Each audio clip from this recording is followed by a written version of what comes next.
Hello and welcome to this Vue.js meetup. I'm giving this kind of talk roughly every 2 years. I gave one about Angular, about React 2 years ago, and now it's Vue, because I'm always, like you, maybe also are doing, just kind of jumping the framework bandwagon in the JavaScript world. And it's always an easy talk to give in the beginning when you just found out how you find your way with the new toy you got, and it's just kind of a talk which just will showcase some of the things I found. Some of them are maybe just simple, you might already know them, but it's just a thing about talking about some small things I learned during doing about roughly 4 Vue.js projects in the last year. I'm Manfred. I'm full stack developer. I'm a freelancer since about, I don't know, 8 or 9 years. I was running some startup companies, you would call it now, from 95 to 2010. I made film.at and events.at in the ancient years. But now I'm just running a bar, which you might see on my mail domain, the Werkzeug, and being a software developer as a freelancer. Because I like doing things and not managing people so much. Okay, I also might stutter a bit because that's what I do. So if I'm just maybe sometimes stuck or maybe just choosing weird language, well, that's on purpose. That's nothing to fear about. Just don't be afraid. Okay, then just dive into this thing.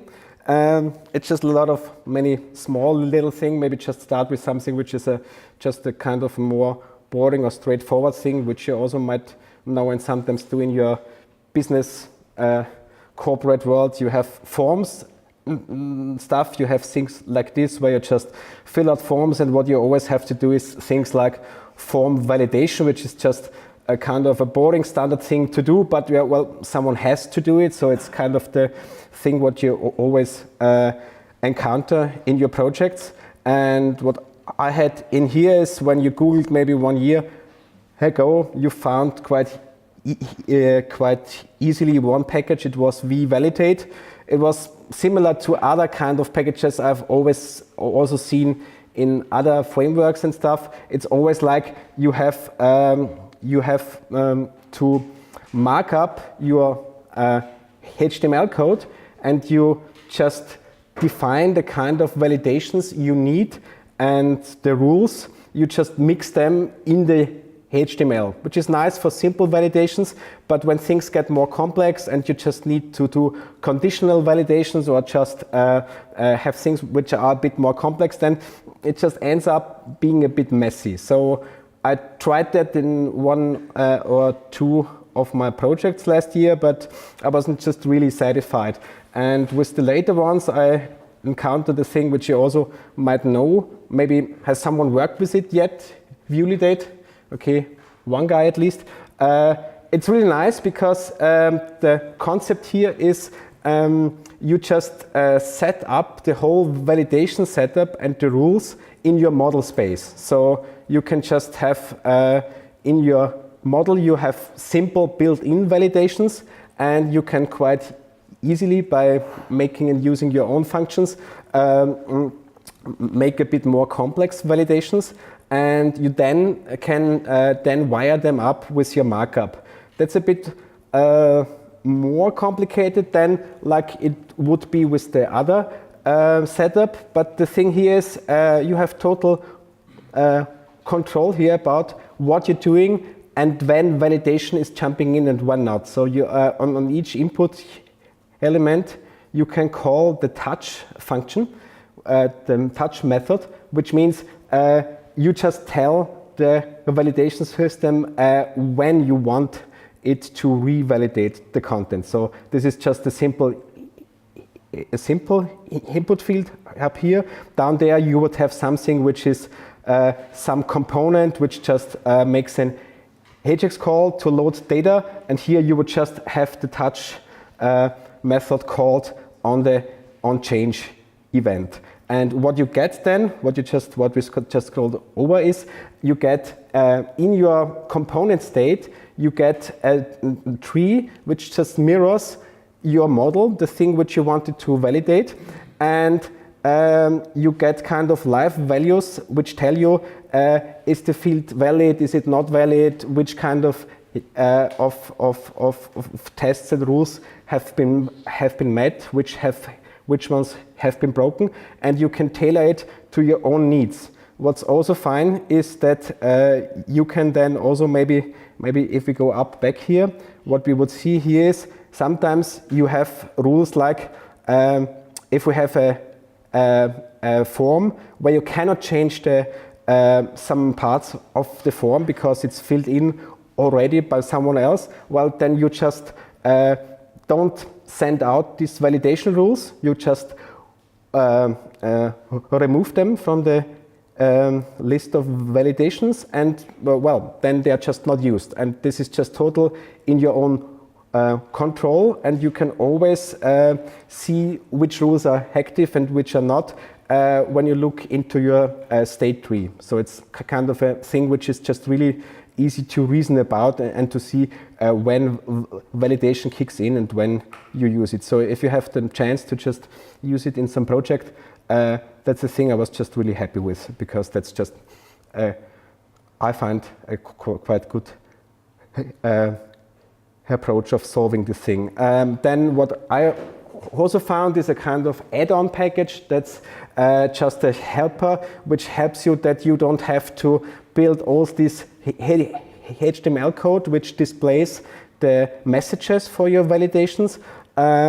You can just set up maybe for your favorite CSS framework, for Bulma, Bootstrap, whatever, you can just set your own template and just say where the error messages go.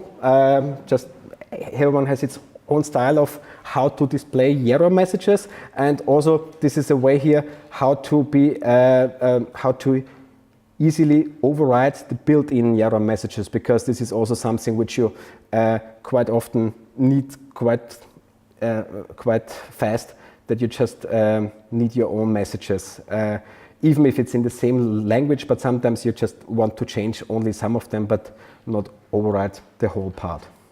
Okay, that's it for my findings on form validation. Then the thing with vuex in itself, kind of a nice thing to have.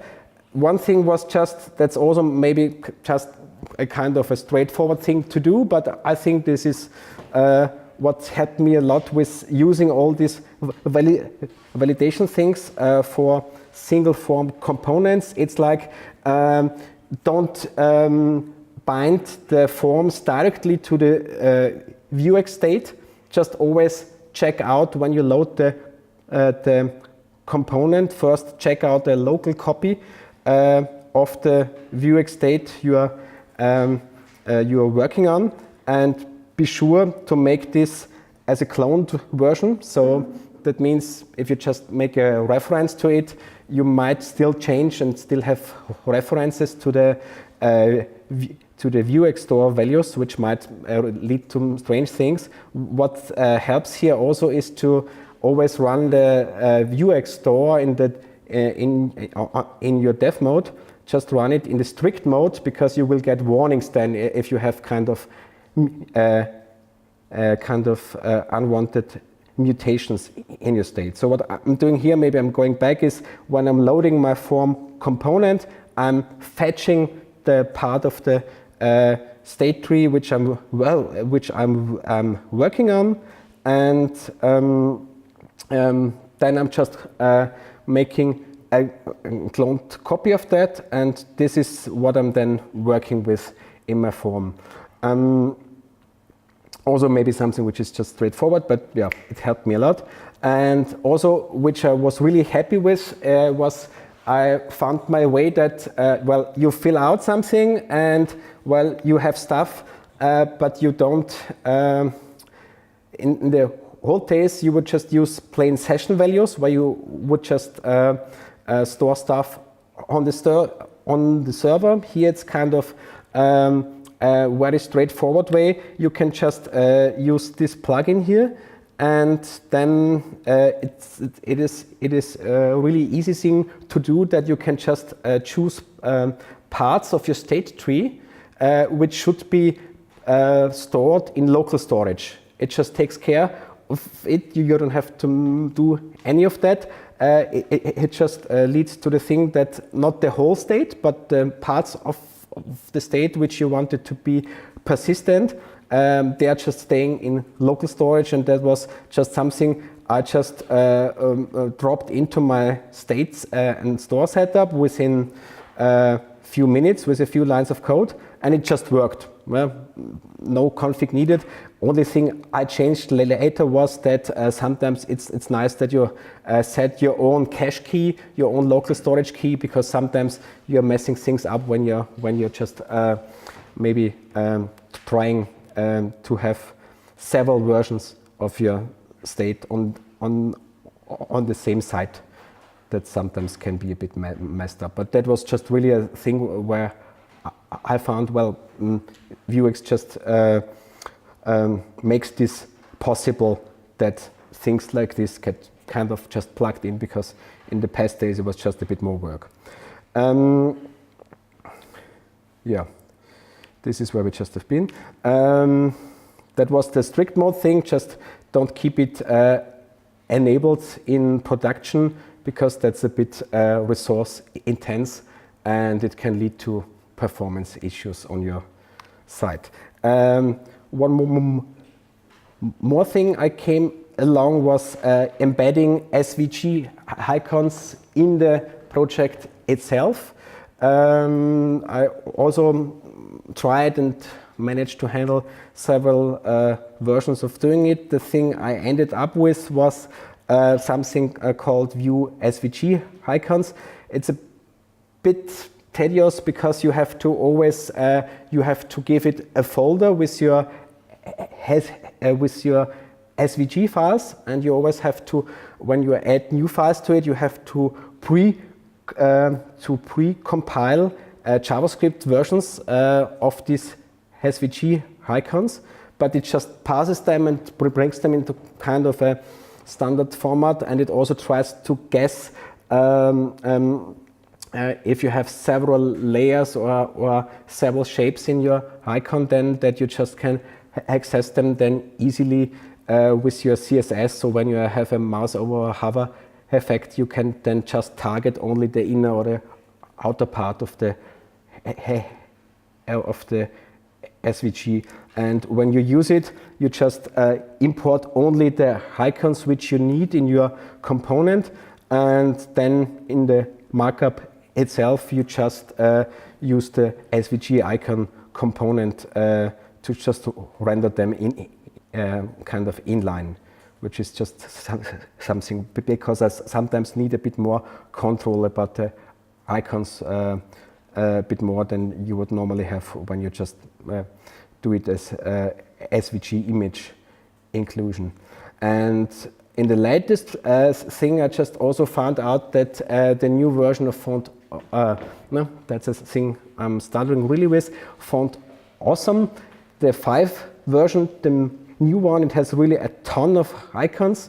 It's really ramped up with really a big list of things, and it's just easy to just find a lot of stuff which you might use in your own projects. But what's nice here is they also have a kind of good integration with Vue, where you just, in a similar way, you just choose which icons you want to have in your bundle.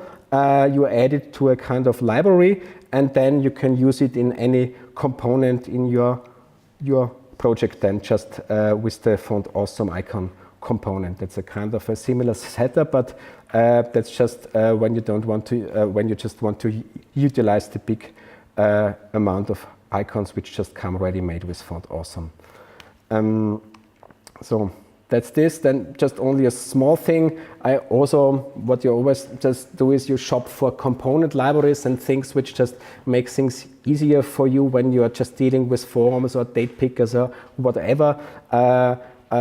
First, in the old things, I had to use bootstrap styled components. I first started with a special branch of the vue-strap plugin, which was kind of not really developed for Vue 2. Then nowadays you would have this new thing called Bootstrap Vue.js. It wasn't available when I looked at it, but in the end, in my own projects, I used something which is called UIV. It was kind of useful, but it was still a bit messy and a bit I'm not so fond of all this bootstrap thing, but it did its job. I also changed something. They accepted my pull request quite easily, so I just don't have to use my own home-baked version too long. But nowadays, new things I'm building with, I'm just switching to a CSS framework called Bulma. You also might have used that lately, and they have a nice component library here. It's called Buefy, and yeah, it looks kind of promising, and I used it for some smaller things, and it was something which was just straightforward and kind of easy to implement, and also to adapt to your own needs. Okay, then that was the thing about all these little findings and NPM packages and things I found. Then maybe I can just dive in and just have a look at one of the bigger sites I built with Vue this year. This was a site I took over, someone else built it. It was a Flash-like site from some kind of media agency, and they made something which is really kind of with a lot of interactions here, and you have kind of stuff where you just can go through, go deeper into stuff, and it was something which they built with a jQuery and a bunch of plugins and the full page JavaScript together, and in the end it was just messed up and they couldn't get it to work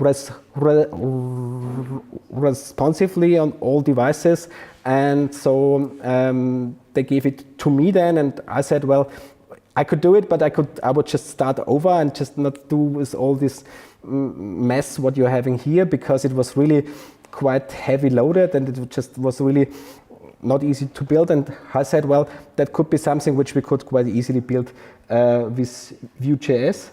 And what the main thing here is, what we are having is, we're having a kind of a layout engine inside. This is what you would see in here.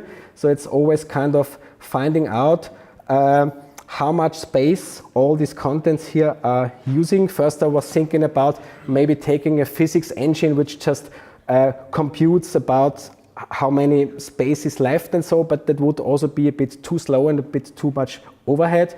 In the end, it was just something inside which just measures out how much space these text components would need, and it just rearranges them in a way that it works for that it just tries to utilize the space best, because the main problem here was that you have this circular thing which you cannot, it has to stay a kind of in a square-like shape, but only the content around it has to just float and just adapt to the different orientations. So the whole thing also then works kind of mobile and so, and the whole thing is still a full page JS thing, which is kind of, which makes the whole thing a huge page, a huge one-page application, which sometimes would really take a long time to load. And in the end, what it ended up is just making good use of the computed properties of Vue. So only when you change something, when you change sizes and stuff, some heavy computations have to be done only once, and then just the Vue computed style, it just caches stuff which just made it quite easy. And what we also had here is that what you want here is you want this whole content to be available to search engines as well. The normal thing would be that, well, I'm doing a single page application and the whole content would come with Ajax calls, but then I have to make a second version or just make a kind of a way that the search engines are able to just grasp the content. And what I did here is that if you look at the source code of this thing, then you will find out that the base content, what you're having is just simple HTML. It's just something which can be passed by search engines. But what you're having here is that I'm picking up then this components of the page and I'm converting them to Vue components. In other frameworks, I was used that I can just mark up component styles and they just get to life as soon as you load your framework. For instance, it was possible with Angular 1.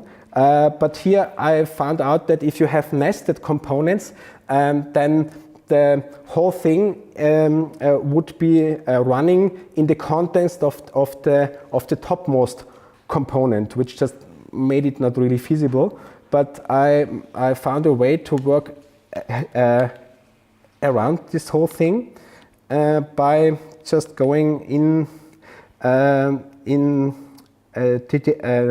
by just using the way that Vue also allows you to use a render function, so that you don't have to use the normal template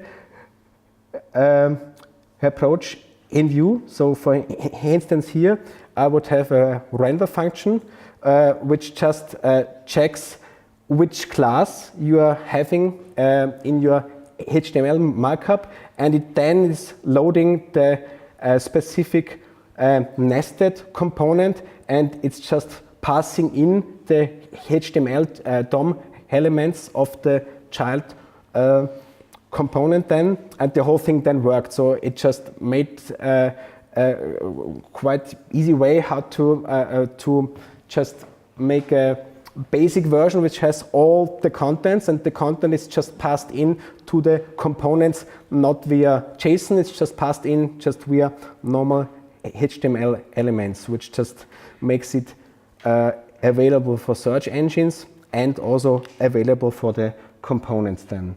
Question. What exactly did not work with the if you don't do that? So like the nested component, I understand it still like gets picked up as v-component? If you nest several components with each other, then the whole HTML stuff, it just doesn't, it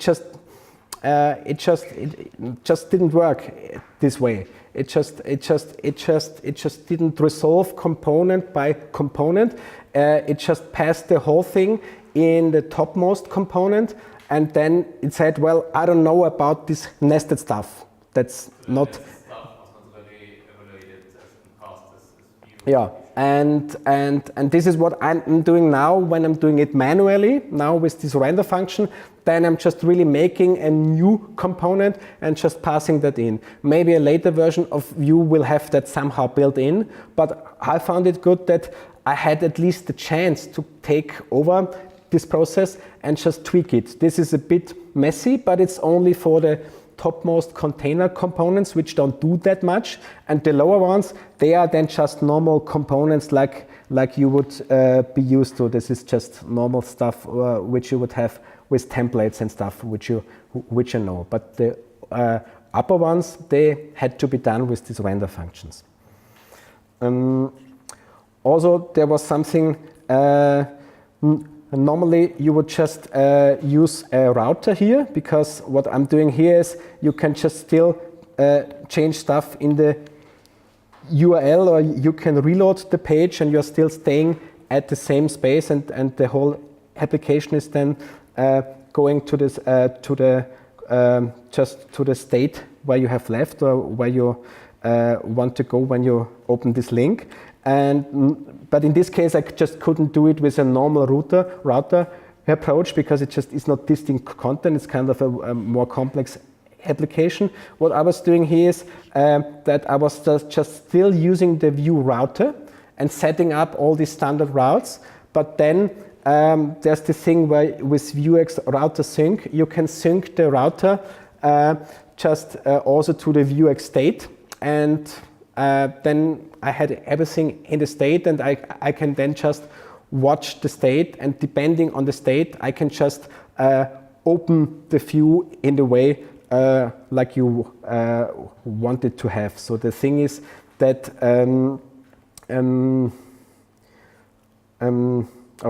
I'm just somehow lost. But the thing was, the whole thing here, it's this. That's kind of a stripped down version of this full page parallax scrolling thing, which is used on all other websites maybe 2 years ago. Now it's not so common anymore. But this is now hooked up with these router variables. So when you change stuff, the thing has to move and do some weird things. But now it just works kind of stable. So wherever deep you are in the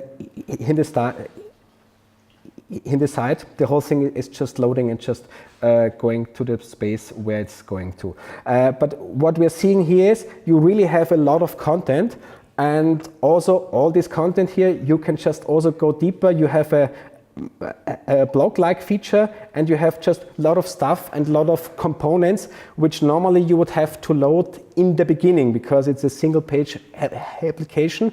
And if you just do it with the normal Vue setup and not using this router thing, you just end up having to load a really huge bundle in the beginning, which just would be a bit too loud for a basic page load. And also, if people just want to go to the page and just rent the car and don't look at all these project things, which is maybe just a bit too much for them, then it just doesn't make sense that they load all this engine, this blog thing, and this special stuff. So I was looking for a way to lazy load content in Vue, and due to Webpack 2, this was really something which was kind of straightforward. It was just not so hard to set up. It was just you had to set up in Webpack the way how the naming convention should work for your on-demand lazy loaded bundles. And then there's one way which you can Google and find quite easily how to do it and how to use it with Vue router. In this case, I just sometimes needed content to be loaded whenever you were going here and just opening maybe some kind of pop-up or so. Here it's like you're going in here and then you're just going and loading all the content which just is loading then all these blogging and social post features. And this is just here done in a way that you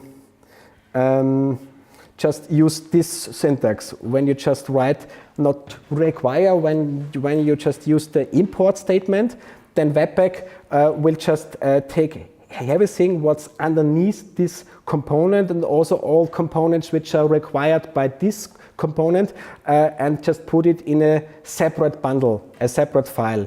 Which is really a good thing because I could just strip down the size of the initial page load by, I don't know, 60% or something. And what I also wanted to do is I just wanted to see how much space am I wasting with libraries, how much stuff, how much craft is going in here. And there's a nice plugin which is called Webpack Bundle Analyzer.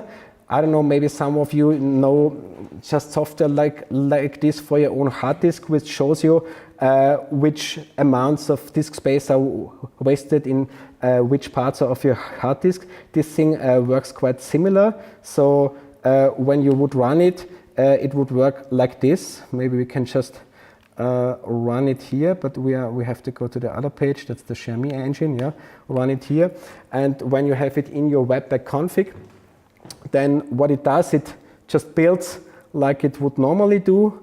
And after the build process is done, it just starts a local web server, and it allows you then to see how much space goes into which part of your and into which file. So what you would see here is that's just the basic app bundle. Then what you can do with Webpack easily is also split out some stuff into a vendor bundle. And then what you would see here is all this lazy loaded stuff, which is just put out into separate files. What you would also see here is you still in every lazy loading thing, because these are all forms, they're all by themselves just loading this validation library. So I could just move this maybe in the main one, but well, it doesn't make sense because the forms, they're really needed seldom. So if someone loads